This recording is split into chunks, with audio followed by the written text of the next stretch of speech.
Fuqarolar farovonligi va sog'lom turmush tarzini ta'minlash bugungi davlat siyosatining ustuvor yo'nalishlaridan biri. Bu borada jamoatchilik nazorati, ijtimoiy sherikchilik va fuqarolik jamiyati institutlari orqali amalga oshirilayotgan tizimli ishlar diqqatga sazovor. O'zbekiston iste'molchilar huquqlarini himoya qilish jamiyatlari federatsiyasi va Farg'ona viloyati hokimi tomonidan maxsus reja tasdiqlandi. Unga ko'ra, aholiga xizmat ko'rsatuvchi subyektlar faoliyati doimiy jamoatchilik nazorati ostida o'rganiladi. Rejaga asosan 2025-yilning may oyidan dekabr oyigacha har oyda un, non va non mahsulotlari, makaron hamda shirinliklar ishlab chiqaruvchi korxonalar faoliyati o'rganiladi. Bu tadbirlar nafaqat mahsulot sifati, balki ishlab chiqarishda sanitariya, gigiyena va texnik talablarga qay darajada amal qilinayotganini ochiq-oshkora namoyon etadi. O'rganishlar davomida Quva tumanida makaron va tort ishlab chiqaruvchilar mahsulot tayyorlash sanasini to'g'ri ko'rsatayotganligi, yo'riqnomasi va sifati bo'yicha talablarga to'liq javob berayotganligi ma'lum bo'ldi. Lekin Yozyovon tumanidagi ayrim tadbirkorlar hali ham qonun talablarini pisand qilmayotganligi aniqlandi. Yaroqsiz, belgisiz mahsulotlar ishlab chiqarish,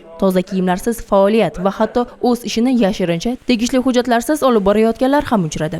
Viloyatimizda 19 ta tuman shaharlarda federatsiyaning tuman shahar jamiyatlari tomonidan o'rganishlar ketyapti. Biz mana viloyatdan kelib shu o'rganishlar qanday ketayotganligi bilan tanishib, ularning faoliyatini ozgina tanishdik.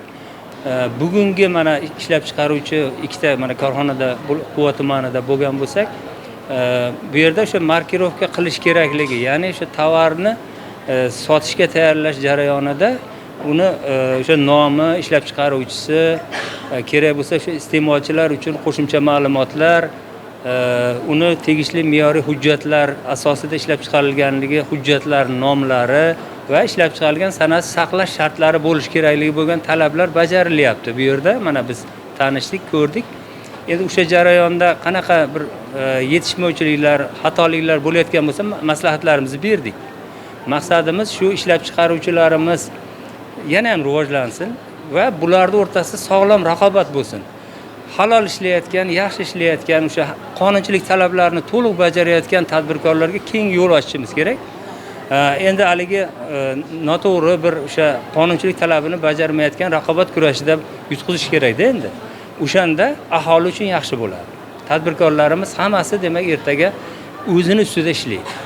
O'rganishlar davomida ishlab chiqaruvchilarga mahsulot ishlab chiqarish va realizatsiya jarayonlarida amaldagi qonunchilik talablariga rioya qilish, tovarlarni iste'molchilar hayoti va sog'ligi uchun xavfsiz bo'lishi, mol-mulkiga ziyon yetkazmasligi yuzasidan tegishli tavsiya va federatsiya shuningdek vakolatli idoralar tomonidan oxirgi ogohlantirish hamda huquqiy choralar belgilandi. Chunki gap faqat qonunda emas, gap inson salomatligi, uning hayoti va huquqlarida. Iste'molchi bu bozordagi eng muhim shaxs. Uning huquqi davlat kafolatida.